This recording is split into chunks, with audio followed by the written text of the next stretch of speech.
Hello class, this is Emergency Care and Transportation of the Sick and Injured. Chapter 36, Patients with Special Challenges. In this chapter, we will discuss applying fundamental knowledge of growth, development, and aging and assessment findings to provide basic emergency care and transportation for a patient with special needs. And as I just stated, this very statement. This will also, of course, apply to geriatric populations and people with developmental disorders, etc. We will also be dealing with patients with other special challenges and the healthcare implications of things like homelessness, poverty, bariatrics, and technology dependency. We will also be talking about managing care for people who are in hospice or who are terminally ill, tracheostomy care and dysfunction, home care, sensory deficit or loss, and development disability. Now, as far as trauma is concerned, trauma applies fundamental knowledge to provide basic emergency care and transportation based on assessment findings for an acutely injured patient. Now, this is the broad definition of trauma and applies to any and all age groups. Trauma is trauma, but there are special considerations you have to take into account when dealing with geriatric patient or patients with other particular specialized needs.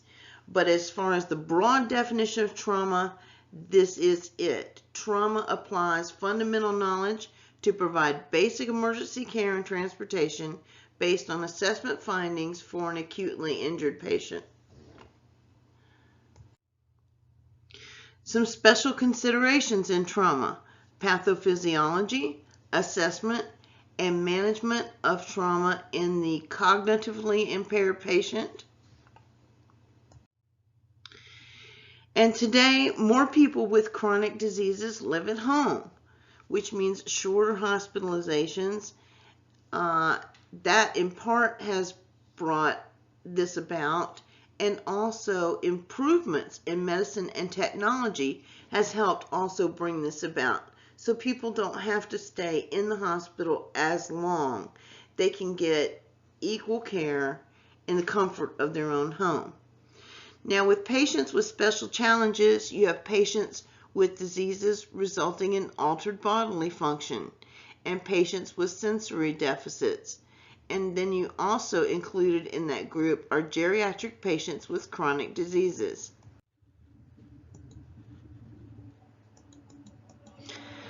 Some people living at home depend upon mechanical ventilation, intravenous pumps, and other devices.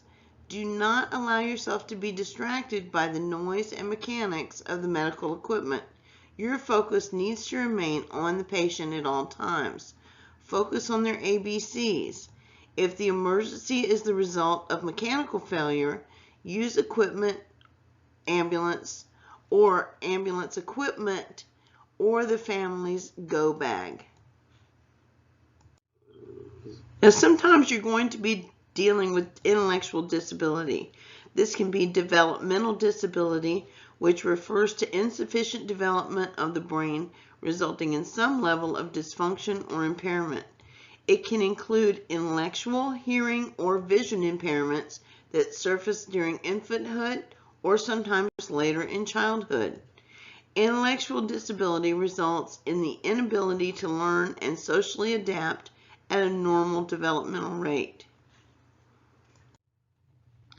Some possible causes of intellectual disability can include genetic factors, congenital infections, complications at birth, malnutrition, environmental factors, prenatal drug or alcohol use, traumatic brain injury, or poisoning, e.g. with lead or other toxins. Some characteristics of a patient with a slight intellectual impairment may present as the following. They may appear slow to understand or have a limited vocabulary. They may behave immaturely compared to their peers. And if severely disabled, they may not have the ability to care for themselves, communicate, understand, or respond to surroundings appropriately, if at all. You must rely on patients and family members for information as to understanding how well the patient can understand you, understanding how well the patient will interact with you, and also to help gain additional medical information regarding the patient, such as patient anxiety. The patient may have difficulty adjusting to change or a break in routine. The patient may also become more difficult to interact as anxiety increases. Make every effort to respect the patient's wishes and concerns. Taking as much time as necessary to explain in a calming, understandable way the treatment that the patient is about to receive is very beneficial for them.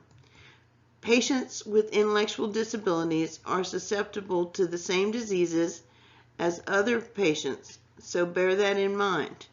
Physiologically, they bear no less chance of certain types of illness than anyone else.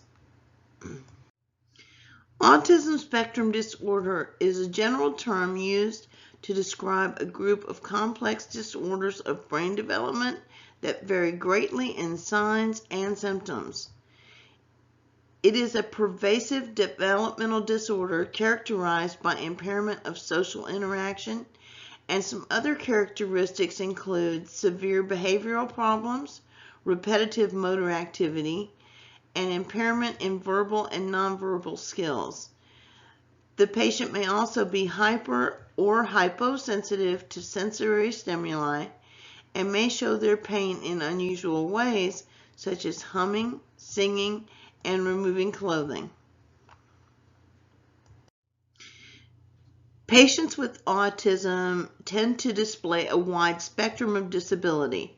Some patients are independent, while others are unable to care for themselves at all.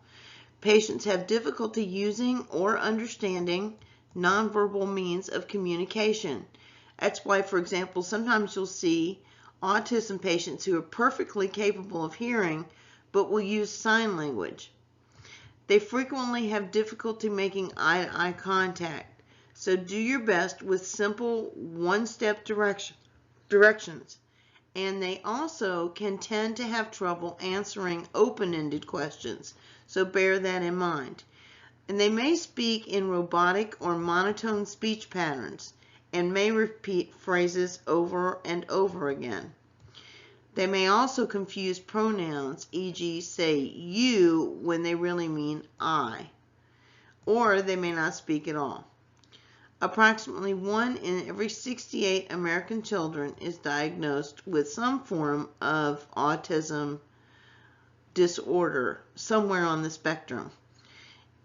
It affects males 5 times more than females and is typically diagnosed by 3 years of age. Children with autism receive special instruction and care in school-based settings. It is likely that some older adults with autism have never been diagnosed nor received any assistance. Patients with autism generally do not have other medical disorders and will have medical needs similar to their peers without autism. Rely on parents or caregivers for information and keep them involved in the patient's treatment. Explain what you are going to do before you do it. Move slowly, stay calm, and perform physical examinations from distal to proximal. Demonstrate the examination on a parent or a caregiver first to show the patient what he or she can expect. Now let's discuss Down's syndrome. It's written here as Down syndrome, but most correctly it is Downs, D-O-W-N apostrophe S, Downs syndrome. You'll see it written both ways, but according to the Oxford English Medical Edition, it is Downs syndrome. Either way, it's the same syndrome. I just wanted you to be prepared because you will see it written and spoken both ways. Down's syndrome is characterized by a genetic chromosomal defect that can occur during fetal development, resulting in mild to severe intellectual impairment. Increased maternal age and a family history are known risk factors for this condition. Associated physical abnormalities and conditions are a round head with a flat occiput, enlarged protruding tongue, slanted wide-set eyes, and folded skin on either side of the nose, covering the inner corners of the eye. They have short, wide hands, small face and features, and congenital heart defects. There are also thyroid problems, hearing and vision problems, misalignment of teeth and other dental abnormalities, speech abnormalities, and epilepsy. Increased risk for medical complications with Down syndromes include the following. As many as 40% may have heart conditions and hearing and vision problems. Intubation may be difficult due to large tongues and small oral and nasal cavities. Mask ventilation can be challenging because jaw thrust maneuver or a nasopharyngeal airway may be necessary. Management of seizures is the same as for any other patient with seizures, as discussed in Chapter 17, Neurologic Emergencies. In approximately 15% with Down syndrome, the atlantoaxial joint, where the first two vertebrae meet, is unstable. Atlantoaxial joint or atlantoaxial instability, or AAI, is present, and most patients, however, do not show symptoms. There is an increased risk of complications when they experience trauma, however. Now, with patient interaction, it is normal to feel somewhat uncomfortable when initiating contact with a developmentally disabled person. Treat the patient as you would any other patient. Approach the patient in a calm, friendly manner, watching for signs of increased anxiety or fear. Have the members of your team hold back slightly until you can establish a rapport with the patient. Introduce the team members and explain what they're going to do. Move slowly but deliberately, explaining beforehand what you're going to do, just like you would with any other patient. Watch carefully for signs of fear or reluctance from the patient. Make sure you are at eye level with the patient at all times. Do your best to soothe the patient's anxiety and discomfort as you work through your assessment and provide treatment. By initially establishing trust and communication, you will have a much better chance for a successful outcome. Now let's discuss brain injury. Patients with a prior brain injury may be difficult to assess and to treat. Take the time to speak with the patient and family to establish what is considered normal for the patient. Talk in a calm, soothing tone, and watch the patient closely for signs of anxiety or aggression. Do not expect the patient to walk to the ambulance or stretcher. Treat the patient with respect, use his or her name, explain procedures, and reassure the patient throughout the process.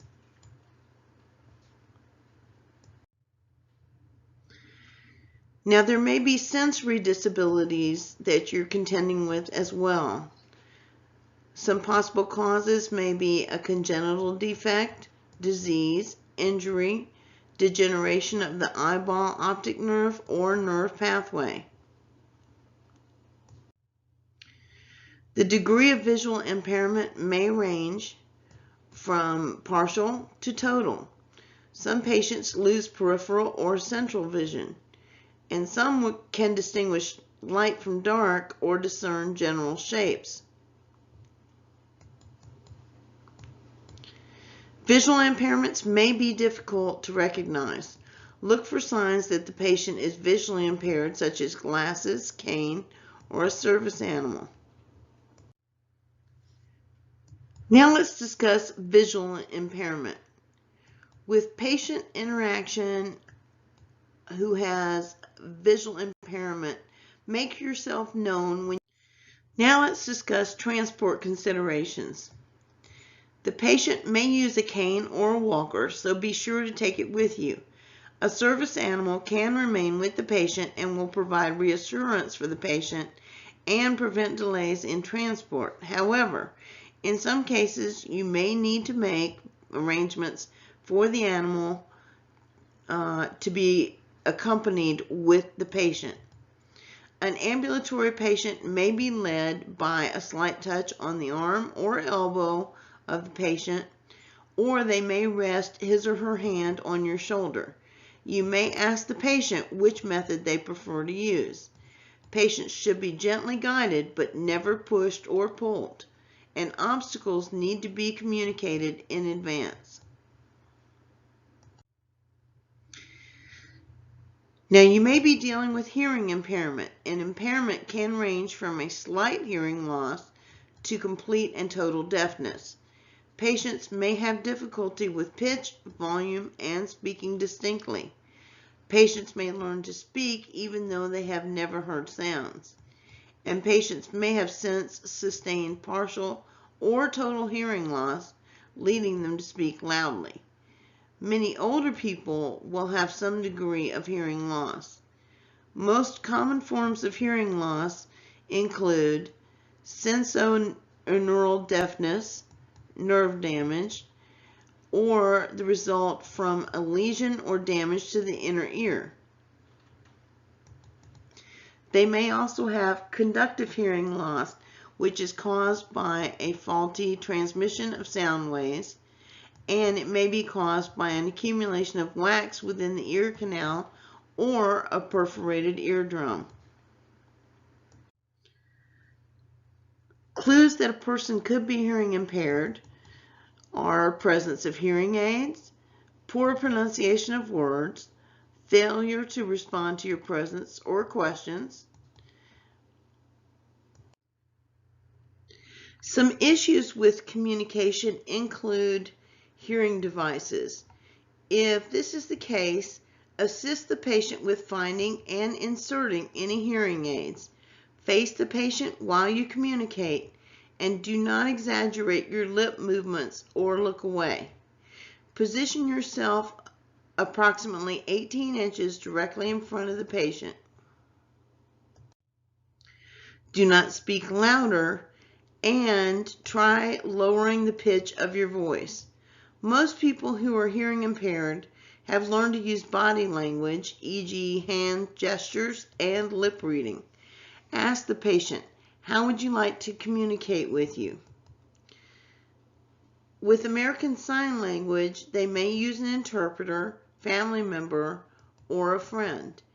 If an interpreter is not readily available, call your receiving facility early on to request one. As a byline, I would highly recommend that each and every EMT learn how to use American Sign Language. It's used through all of North America and is extremely useful on the job. Now, some helpful hints for communication. Speak slowly and distinctly into the less impaired ear, or position yourself on that side. Change speakers to someone with a low-pitched voice. Provide paper and pencil so you may write your questions and the patient may write responses. Only one person should ask interview questions to avoid confusing the patient. Try the reverse stethoscope technique, which put the earpieces of your stethoscope into the patient's ear and speaks softly into the diaphragm of the stethoscope. The figure on this slide shows terms in American Sign Language related to illness and injury. A is sick, B is hurt, and C is help. Now with hearing aids, these are devices that make sounds louder, and they may be either external or internal, and there are several types available. There's a behind the ear type that's contained in a plastic case that rests behind the ear, a conventional body type, which is an older style used for profound hearing loss, and an in the canal and completely in the canal type. These are contained in a plastic case that fits partially or completely inside the ear canal. In the ear type is contained in a shell that fits in the outer part of the ear. Implantable options are also available. The device should fit snugly, and if you hear whistling, the hearing aid may not be in far enough. If the hearing aid is not working, then help the patient to try to troubleshoot the problem. The figure on this slide shows different types of hearing aids. Behind the ear is A, conventional body is a B type, in the canal is C, and D and E are in the ear types. Now, as far as cerebral palsy is concerned, this is another physical disability you may encounter. Cerebral palsy is a group of disorders characterized by poorly controlled body movement. The possible causes are a result of damage to the developing fetal brain while in utero, oxygen deprivation at birth, and traumatic brain injury at birth. Infections such as meningitis during early childhood can also cause cerebral palsy. The symptoms can range from mild to severe and can vary from poor posture to uncontrolled spastic movements of the limbs, and can also create visual and hearing impairments, difficulty communication, epilepsy or seizures, intellectual disabilities, unsteady gait, which is also called ataxia, which may be necessary for the patient to use a wheelchair or a walker. Make sure you observe the airway closely in a cerebral palsy patient.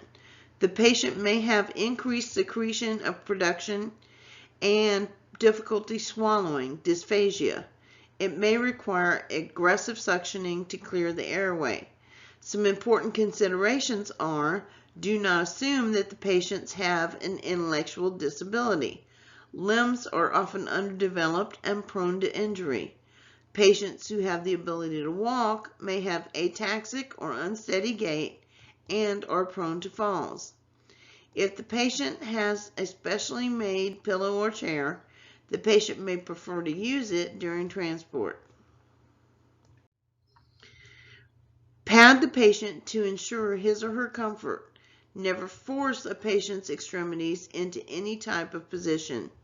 Whenever possible, take walkers or wheelchairs along during transport. Be prepared for a seizure and keep suctioning devices readily available. Spina bifida. This is a birth defect caused by incomplete closure of the spinal column during embryonic or fetal development. The spinal cord is exposed, and the opening can be closed surgically, but it often leaves a spinal and neurologic damage. Some associated conditions with spina bifida are hydrocephalus, which requires the placement of a shunt to drain excessive amounts of cerebrospinal fluid from the brain, and it may also include partial or full paralysis of the lower extremities. There can be loss of bladder and bowel control, extreme latex allergy, And make sure to ask parents or caregivers how to best move them before you try to transport them. Now let's discuss paralysis. Paralysis is the inability to voluntarily move one or more body parts.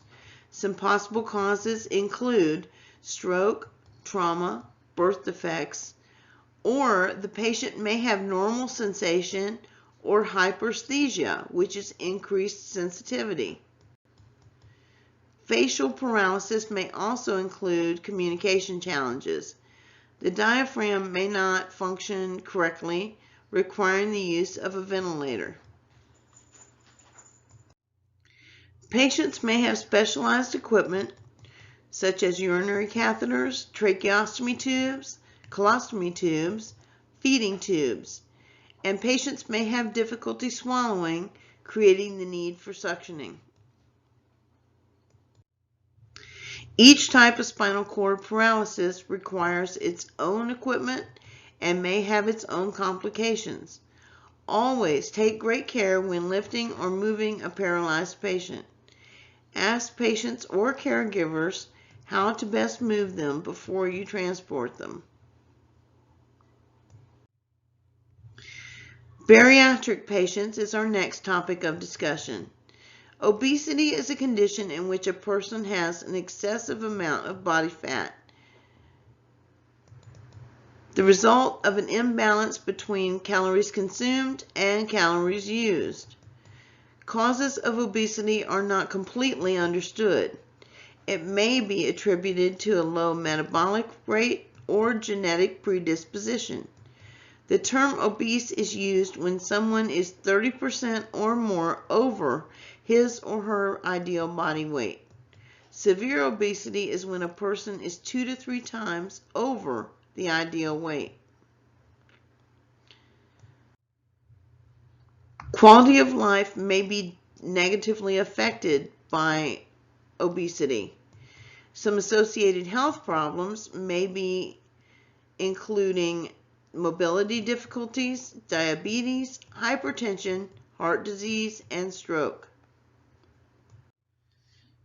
Interaction with patients with obesity issues may be difficult. Patients may be embarrassed by their condition or be fearful of scorn as a result of past experiences. If transport is necessary, plan early for extra help and or specialized equipment.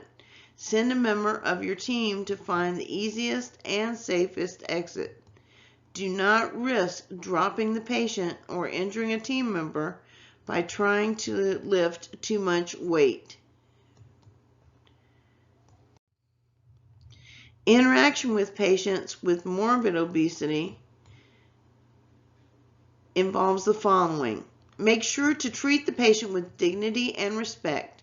Ask your patient how it is best to move him or her before attempting to do so. Avoid lifting the patient by only one limb, which would risk injury to overtaxed joints. Coordinate and communicate all moves to all team members prior to starting a lift. If the move becomes uncontrolled at any time, stop, reposition, and resume. Look for pinch or pressure points from equipment because this could cause significant soft tissue injury or deep venous thrombosis. Large patients may have difficulty breathing if you lay them in a supine position. There are many types of specialized equipment for morbidly obese patients, and some areas have specifically equipped bariatric ambulances for such patients. Become familiar with the resources available in your area. Plan egress routes to accommodate large patients, equipment, and the lifting crew members. Notify the receiving facility as early as possible. Patients with medical technology assistance are one thing you need to take into consideration. Tracheostomy tubes are tracheostomas which provide a path between the surface of the neck and the trachea, and a stoma is kept open by a plastic tracheostomy tube. It can be temporary or permanent, and it passes from the neck directly into the major airways. For patients who depend on home automatic ventilators, have chronic obstructive pulmonary medical conditions, or tubes that bypass the nose and mouth. Tubes are prone to become obstructed by mucus plugs or foreign bodies, obstructions of the tracheostomy tubes, or emergency events. So bear that in mind. A DOPE mnemonic or DOPE mnemonic helps to recognize the cause of obstruction. Displacement, dislodged, or damaged tube is D. O is obstruction of the tube with secretions, blood, mucus, or vomitus. Pneumothorax is P. And E is equipment failure, such as kinked tubing, ventilator malfunction, or an empty oxygen supply. Some common problems with tracheostomy tubes may include bleeding or air leaking around the tube. The tube can become loose or dislodged. The opening around the tube may become infected.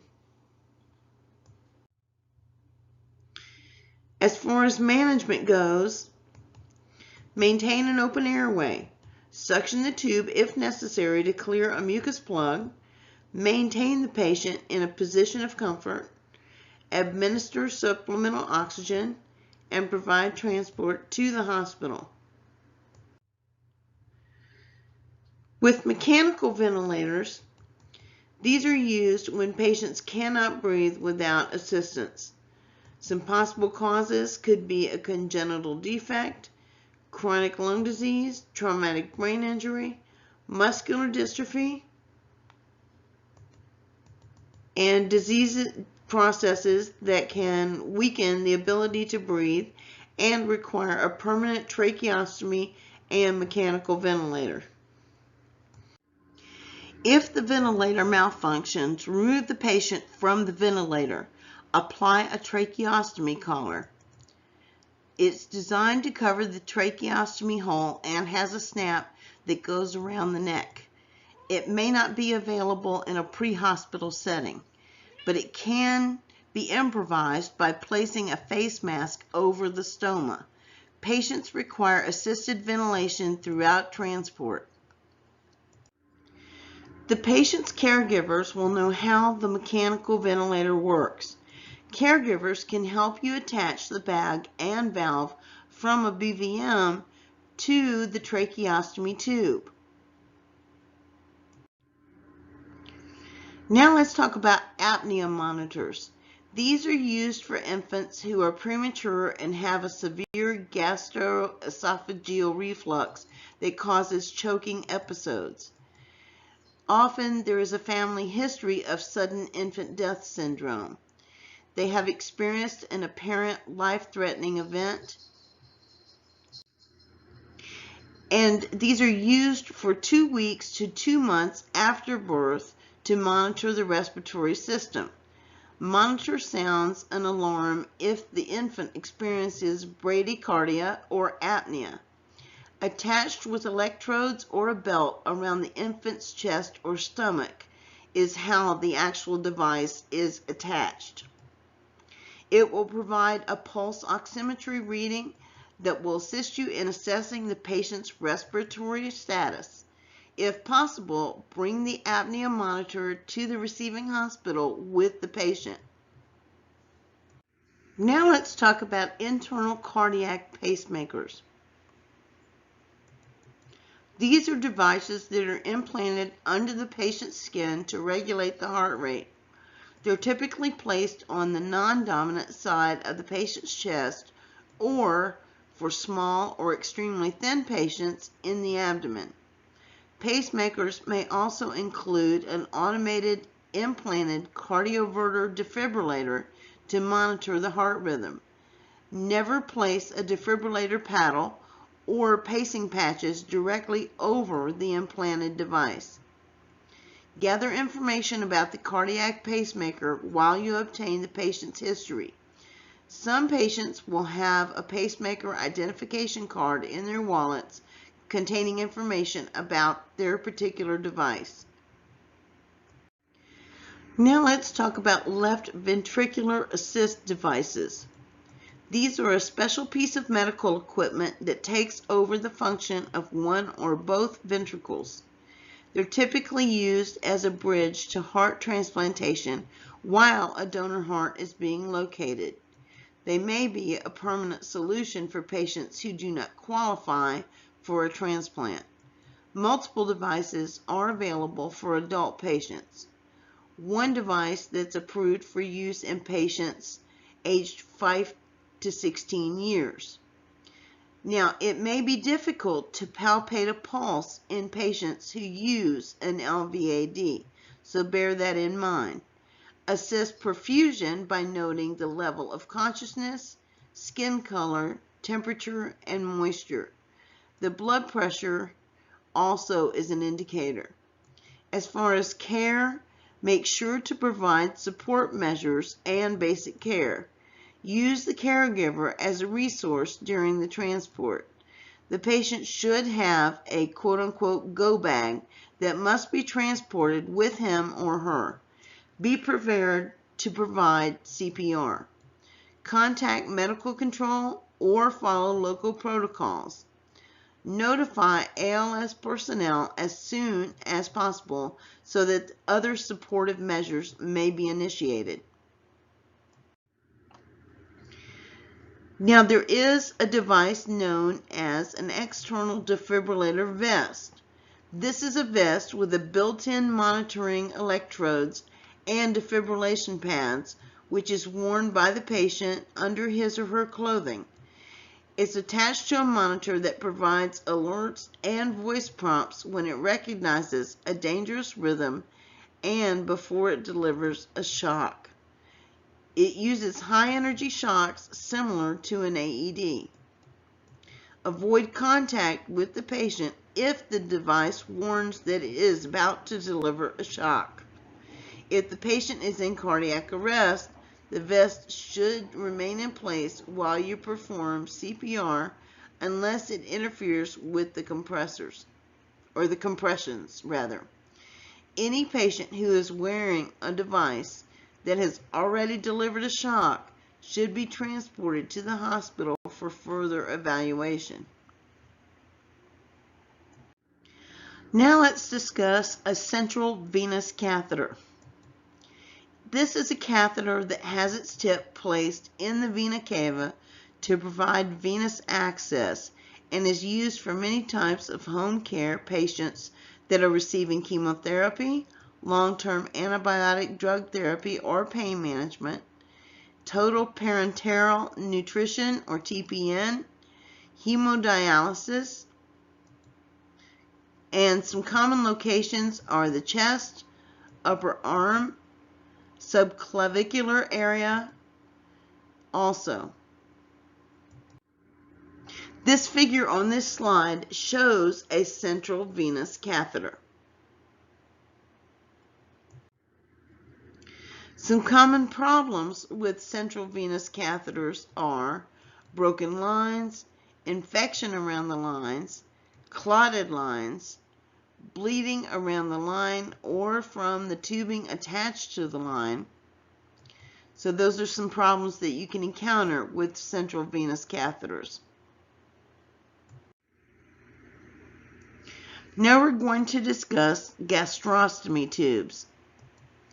These are sometimes referred to as gastric tubes or G-tubes.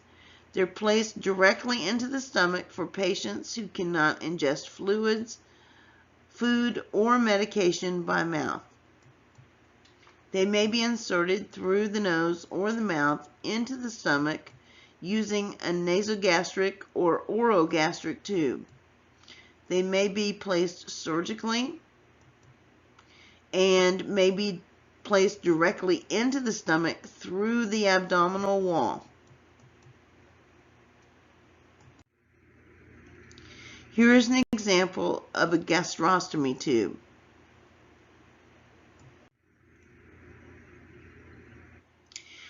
The problem with gastrostomy tubes is they may become dislodged during the patient's more normal daily activity.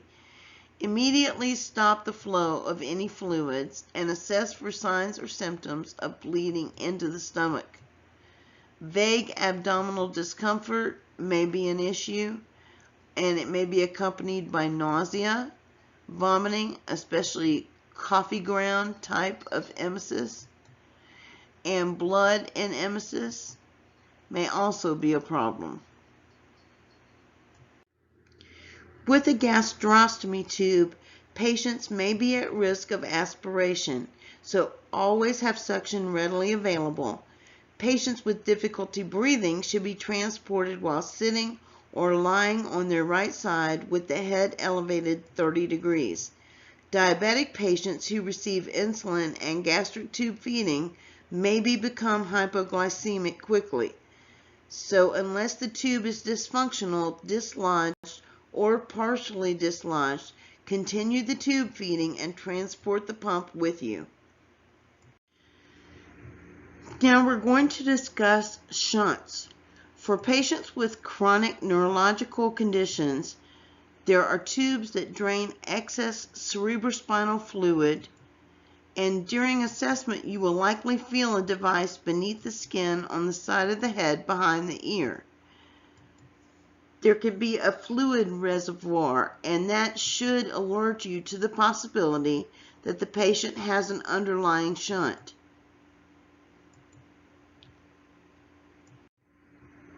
There are different types of shunts. The ventricular peritoneum shunt drains excess fluid from the ventricles of the brain into the peritoneum of the abdomen. The ventricular atrium shunt drains excess fluid from the ventricles of the brain into the right atrium of the heart. You can have a blocked or infected shunt, and this can produce changes in mental status, and respiratory arrest may also occur. Infections may occur within the first 2 months after insertion, so be sure to obtain a history as to when the shunt was placed and how long it's been there.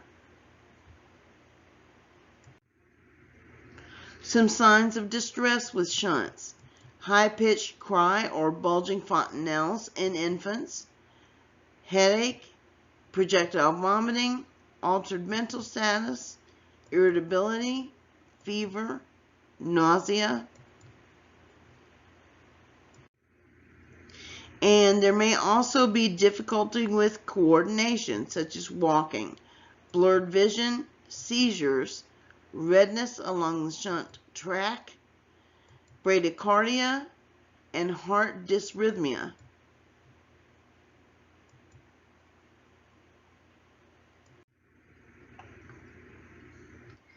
The next thing we're going to talk about are vagus nerve stimulators. These are treatments that are used for seizures that are not controlled with medication. These stimulate the vagus nerve at the predetermined intervals to prevent seizure activity. These are used in children older than 12 years of age, and they are located under the patient's skin, about the size of a silver dollar. And if you encounter a patient with this device, contact medical control or follow your local protocols. Colostomies, ileostomies, and urostomies are what we're going to discuss next. Colostomy or ileostomy is a surgical procedure that creates an opening between the small or large intestine and the surface of the body. This allows for elimination of waste products into a clear external bag or pouch, which is emptied or changed frequently. Assess for signs and symptoms of dehydration, especially if the patient has been complaining of diarrhea or vomiting. The area around the stoma is prone to infection, Some signs of infection include redness, warm skin around the stoma, tenderness with palpation over the colostomy or ileostomy site. A urostomy is a surgical procedure that connects the urinary system to the surface of the skin. This allows urine to drain through a stoma into the abdomen wall instead of through the urethra. Contact medical control or follow local protocols for care in the patient with a colostomy, ileostomy, or a urostomy bag. Now let's discuss some of the patient assessment guidelines. Interaction with the caregiver of an adult or a child with special needs is a very important part of the patient assessment process. They have become experts on caring for the patient. Determine the patient's normal baseline status before assessment. Ask specifically, what is different today? Now let's discuss home care. Home care occurs within a patient's home environment. It represents a spectrum of special health care populations: infants, older adults, patients with chronic illnesses, patients with developmental disabilities, and specific services including delivering meals, house cleaning, laundry, yard maintenance, physical therapy, personal care such as bathing and wound care.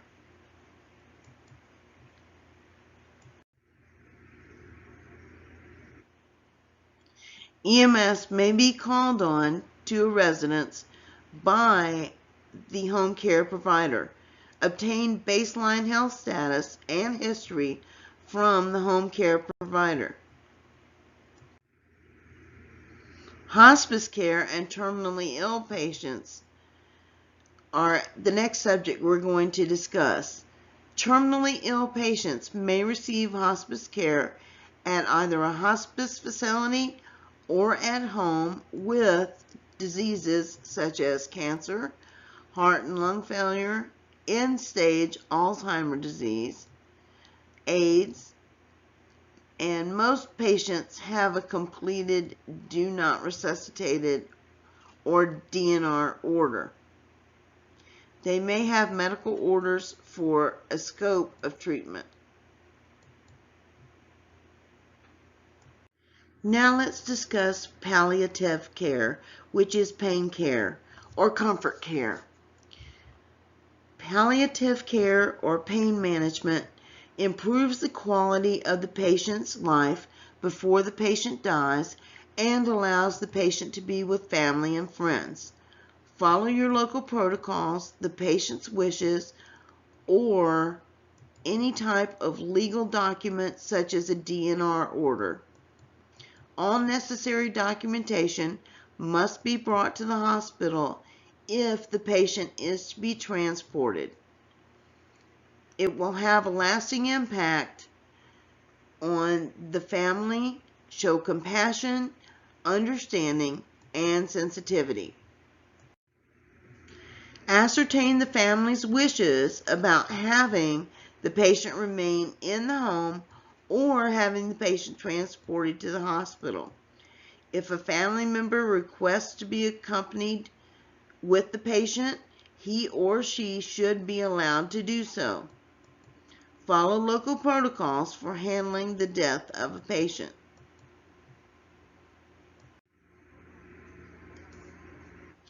Poverty and homelessness. You are an advocate for all patients. Your job is to provide emergency care and transport, and all healthcare facilities must provide assessment and treatment regardless of the patient's ability to pay. You can be an advocate by becoming familiar with the social services resources within your community. Now let's go over and review everything that we've covered in this chapter. Question 1. Which of the following is a developmental disorder characterized by impairment of social interaction? A. Down's syndrome, B. Autism, C. Cerebral palsy, or D. Spina bifida?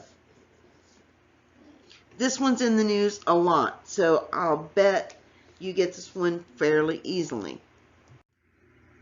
It is B. Autism. Autism is a developmental disability characterized by impairment of social interaction.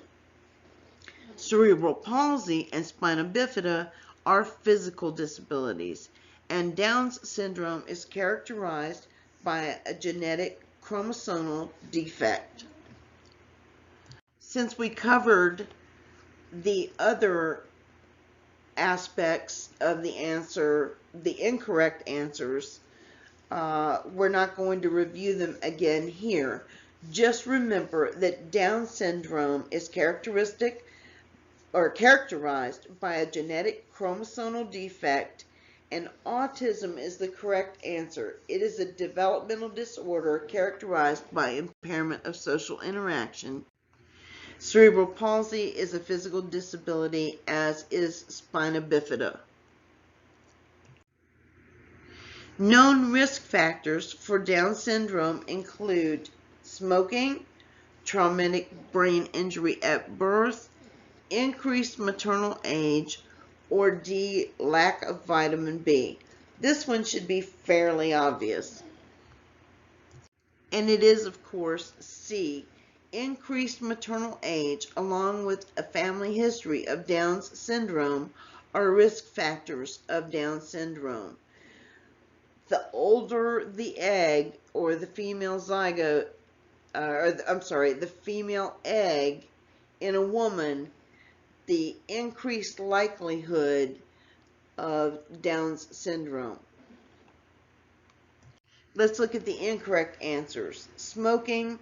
While smoking is a risk factor for many conditions, it is not known to produce a genetic abnormality known as Down's syndrome. B, traumatic brain injury at birth. TBI is a risk factor of cerebral palsy, not Down syndrome. C, increased maternal age, which we just discussed. The older the female, the more likely she is to produce a child with the genetic malformation that causes Down's syndrome. And D, lack of vitamin B.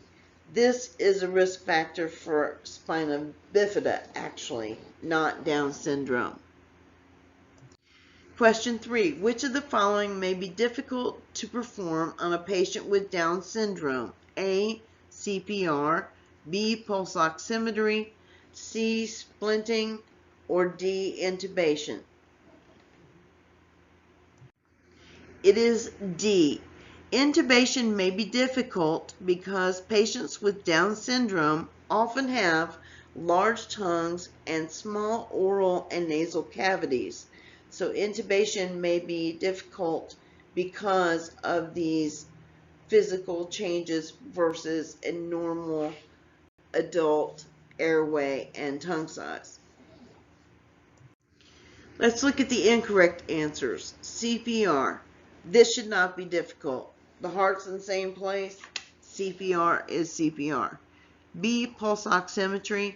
This should also not be difficult because they have normal vascular system, so pulse oximetry should not be an issue.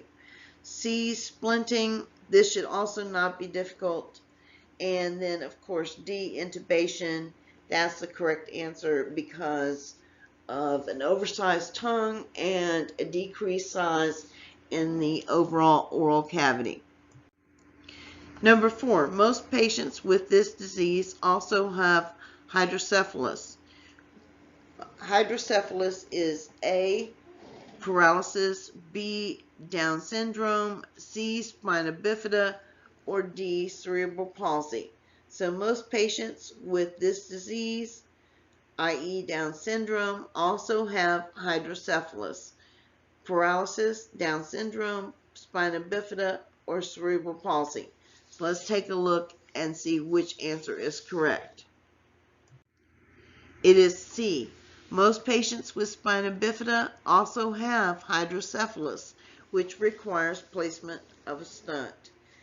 This is designed to drain excess CSF from the brain cavity into the abdominal cavity or sometimes into the chest cavity.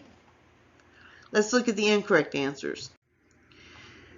To review, number 4, most patients with this disease also have hydrocephalus. A, paralysis. This is not the correct answer. Paralysis does not increase hydrocephalus. B, Down syndrome. This is not the correct answer. Down syndrome does not typically produce hydrocephalus. C, spina bifida. This is the correct answer. It is not uncommon for people suffering with spina bifida to also have hydrocephalus. And D, cerebral palsy, and this again is not the correct answer. Number 5, what does the DOPE mnemonic help you to recognize? A, causes of airway obstruction. B, risk factors for patients using technology assistance. C, questions to ask patients with pacemakers. Or D, a vagal nerve stimulator.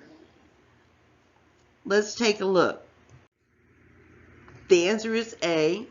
The DOPE or DOPE mnemonic helps you to recognize causes of airway obstruction in patients using technology assistance. Let's look at the incorrect answers. Just to review, number 5, what does the DOPE or DOPE mnemonic help you to recognize? A, causes of airway obstruction. That is the correct answer. B, risk factors for patients using technology assistance. This is not the correct answer. C, questions to ask the patients with pacemakers. Again, this is not the correct answer. And D, a vagal nerve stimulator. Again, that is not the correct answer either. I would suggest reading up on this because it is a little bit of a complicated subject. We certainly are not covering it here strictly in the review question, so please take the time to make sure you have a complete understanding of the DOPE mnemonic and what it helps you to recognize.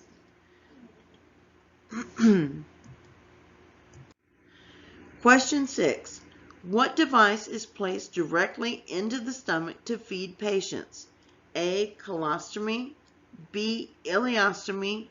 C, gastrostomy tube. Or D, central venous catheter. The answer is C.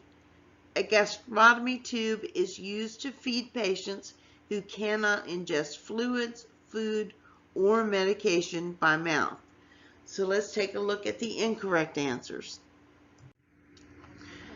Just to review, number 6, what device is placed directly into the stomach to feed patients? A, colostomy tube.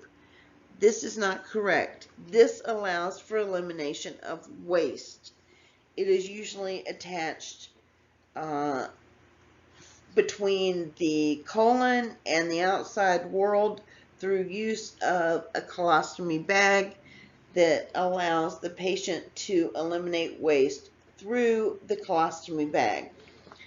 B, ileostomy, and this allows for elimination of waste also, and is not the correct answer here. It's not placed directly into the stomach to feed patients. C, a gastrostomy tube is the correct answer. It is placed directly into the stomach to feed patients. And D, a central venous catheter. This is a venous access device. It has nothing whatsoever to do with digestion. Question 7. What do vagal nerve stimulators do? A. Keep seizures from occurring. B. Keep airways clear from secretions. C. Act as an alternative treatment to medicine. Or D. Both A and C.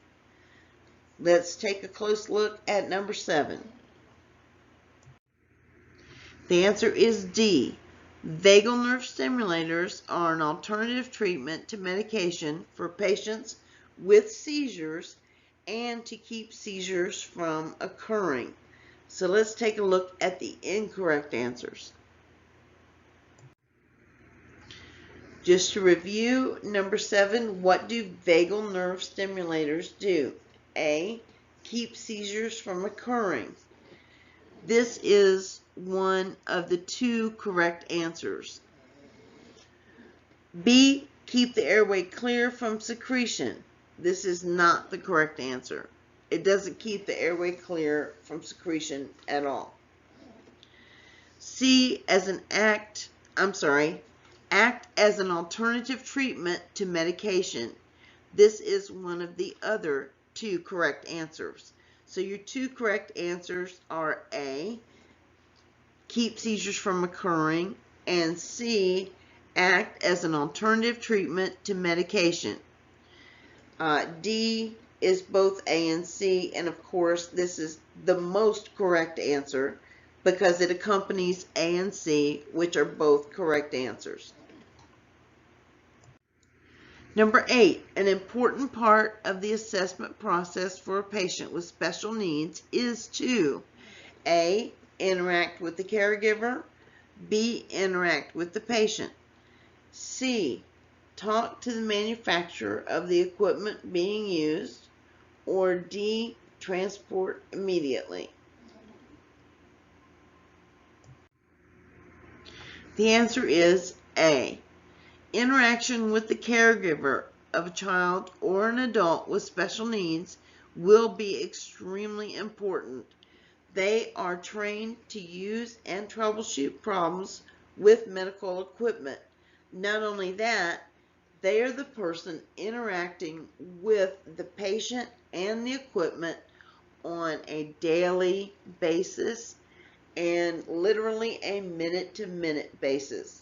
So they are by far your most important resource in terms of obtaining information about the patient's overall condition and how their equipment is functioning, etc.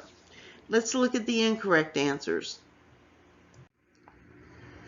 Just to review, number 8, an important part of the assessment process for a patient with special needs is to A. Interact with the caregiver.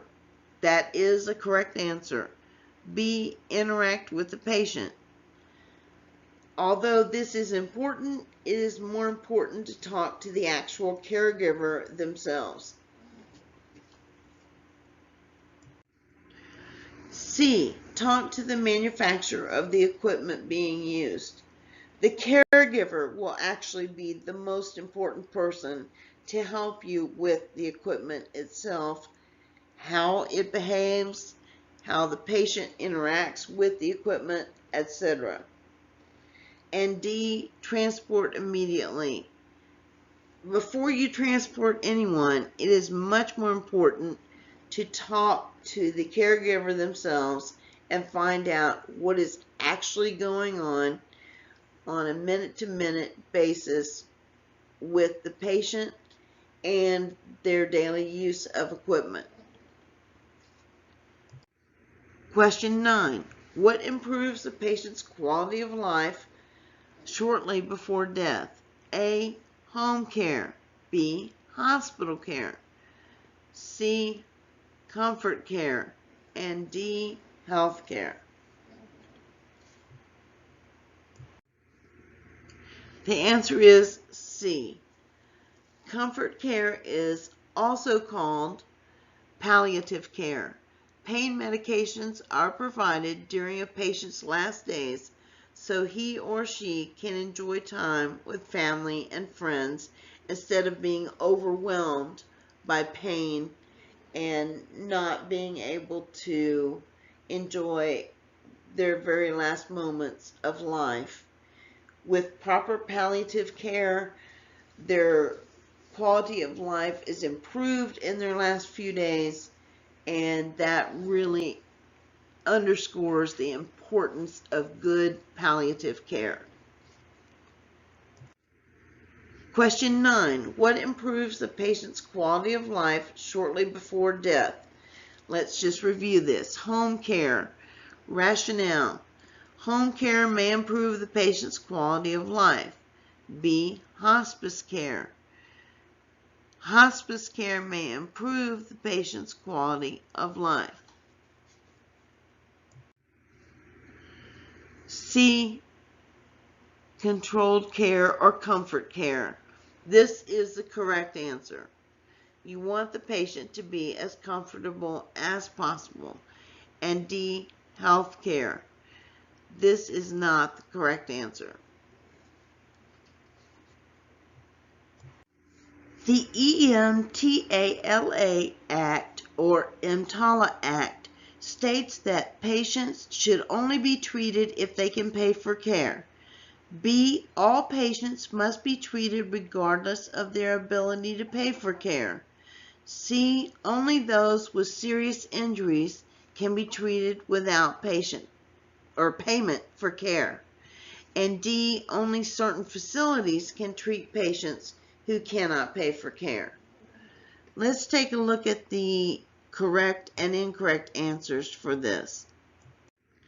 The correct answer is B. The Emergency Medical Treatment and Active Labor Act, or EMTALA, requires all facilities to assess and treat patients regardless of their ability to pay for care. Let's look at the incorrect answers. The EMTALA Act states that A. Patients should only be treated if they can pay for care. That is incorrect. Not only is it incorrect, it is patently inhumane. B. All patients must be treated regardless of their ability to pay for care. That is the correct answer, and again, the most humane. C. Only those with serious injuries can be treated without payment for care. That is not the correct answer. And D. Only certain facilities can treat patients who cannot afford to pay for care. Again, that is not the correct answer. This is a difficult subject, but please make sure you review it carefully. Measure it against the moral standards and the Hippocratic Oath, and carry that forward with you as you move forward in the profession. Thank you for your time and attention as always, and we'll see you next chapter.